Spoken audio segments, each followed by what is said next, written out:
J'ai repris une partie de la ferme des communales qui sont partis en retraite au début de l'année, voilà, pour faire du cochon en naisseur, en dresseur, transfo et vente directe.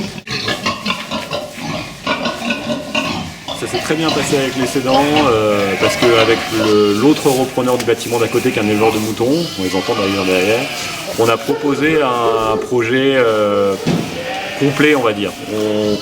On récupérait les bâtiments, une partie du matériel et aussi une intégration par rapport à leur foncier où on en redistribuait une partie. Enfin, voilà, il y avait un bon rapport humain et des bonnes volontés humaines de continuité.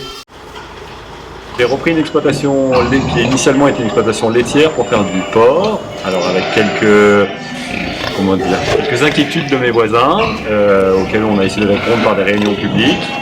Ils sont en train de s'apaiser voilà, par rapport au bruit, à l'odeur éventuelle des cochons. Il y avait une grosse ambiguïté entre l'élevage industriel et l'élevage que je vais faire sur ma ferme. Hein. Ici on va être sur un élevage en bio avec des cochons sur paille, donc avec quasiment aucune nuisance. J'ai jamais caché mon projet, il y a une inquiétude du voisinage, donc il y a une pétition qui est arrivée au parc de Chartreuse et en mairie, auquel on a essayé de répondre avec monsieur le maire avec des réunions publiques, et j'ai proposé pendant ces réunions des visites d'exploitation similaires. Voilà, donc qui a répondu je pense à beaucoup de questions parce qu'il y avait d'autres personnes qui donnaient les mêmes réponses que moi, donc ça intéressait beaucoup les gens qui sont venus visiter.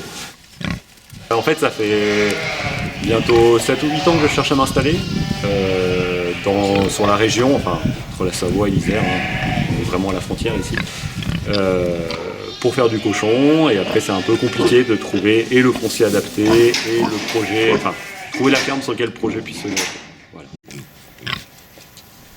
Alors un élevage de porc bio, la spécificité c'est évidemment qu'il ne mange que des aliments biologiques. Il y a plein de choses qui sont pratiquées dans l'élevage industriel auxquelles on n'a pas le droit, donc si on n'a pas la volonté, couper les queues, voilà, toutes les mutilations habituelles qui vont dans les bâtiments. Le temps de sevrage, c'est-à-dire le temps qui passe sous leur mère en conventionnel, il est de 3 à 4 semaines, chez nous il est de 7 à 8 semaines. Évidemment aucun aliment de synthèse, aucun traitement allopathique.